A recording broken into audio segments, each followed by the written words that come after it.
আসসালামু আলাইকুম এভরিওয়ান। তো আজকে আমি একটা মজার ক্লাস নিতে যাচ্ছি, অর্থাৎ কিছু ওয়ার্ডের মিনিং শিখবো আমরা, কিছু ইংরেজি ওয়ার্ডের বাংলা অর্থ, এবং সেই বাংলা অর্থ দিয়ে আবার ইংরেজি ওয়ার্ড তৈরি হলে সেগুলোর অর্থ কেমন হবে।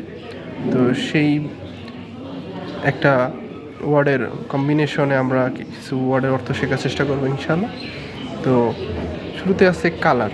কালার শব্দের বাংলা অর্থ আছে রং। ঠিক রং দিয়ে আবার যদি ইংরেজি ওয়ার্ড হয় তখন তার অর্থ হবে ভুল।